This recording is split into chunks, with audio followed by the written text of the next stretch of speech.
Regardez vous-même le langage que tient un pasteur et père de famille. Quand une femme est belle, elle est claire, elle est mince. Si elle est pauvre, c'est qu'elle est bête. Parce que des gens vont te draguer. Le temps qu'ils te pètent, c'est de l'argent. Invente-toi des choses. Ta grand-mère qui est décédée il y a 15 ans, ramène la rétue, là, dit ma grand-mère vient de mourir. Prends l'argent dans sa main et va investir. C'est ça qu'on appelle la marmaille. Utiliser son cerveau, son intelligence, son maïs pour mettre en place un système. La marmaille, c'est là d'utiliser son intelligence avec un système de stratégie pour réussir. Parce que beaucoup de personnes, dans le temps, quand on dit un marmailleur, on l'assimilait à un escroc. Donc moi, quand je me retrouve en prison, je prends le concept et je dis, bon, je vais mettre en place l'école de la marmaille. Donc les petits escrocs et autres, il faut qu'ils viennent pour que je les montre qu'ils n'ont pas besoin de voler, d'escroquer pour réussir. Parce que tu dépenses de l'argent inutilement. Tu as une petite go, il faut 10 000 pour aller à l'hôtel.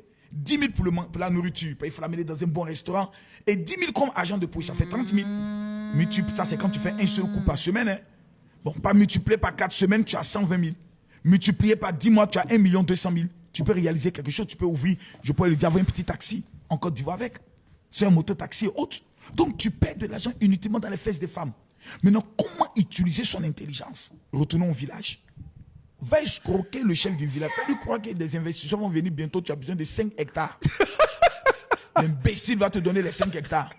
Tu prends les jeunes du village, tu dis, bon, vous devez défricher, vous devez mettre la tomate et autres. Et on fait 50-50. Tu n'as rien dépensé. Tu as coiffé, tu n'as pas besoin d'ouvrir un salon de coiffure. Tu fais le coiffeur à domicile. Tu fais les petits traits, tu te poses dans les boîtes et autres, dans les maisons et autres. Et on t'appelle, celui-ci, tu le coiffes tous les dimanches. Tu es tranquille.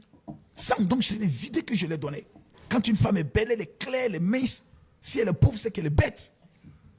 Parce que des gens vont te draguer. Le temps qu'ils te pètent, c'est de l'argent.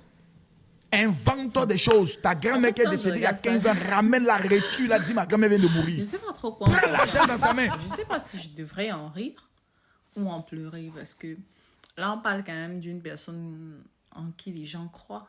Quand je le vois aller à l'étranger, faire des prières, genre je vois, il fait des prières, des délivrances et tout.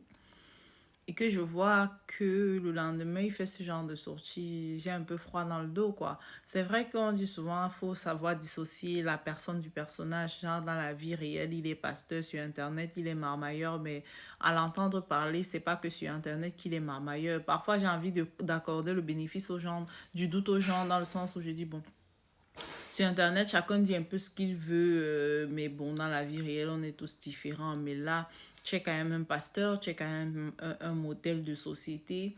Il y a beaucoup de personnes qui croient en toi plus qu'ils ne croient en Dieu, si vous comprenez ce que je veux dire. Et là, j'ai du coup envie de dire, parfois le port du cerveau est obligatoire parce que si tu n'abordes pas le tien, ça va être compliqué. Hein. Là, on voit un papa qui a 3 magnifiques jeunes filles, comme 3 magnifiques enfants, filles, je précise pour les filles, et qui vient tenir un langage ordurier pareil sur Internet et tout. On a l'impression que être une femme, c'est avoir un comptoir que tu exposes et qui est supposé te ramener de l'argent. Après, chacun a sa manière de voir les choses. Hein. Lui aussi va dire que c'est parce que je suis ordurière, que je suis en train de faire une vidéo sur Internet. Il en a le droit.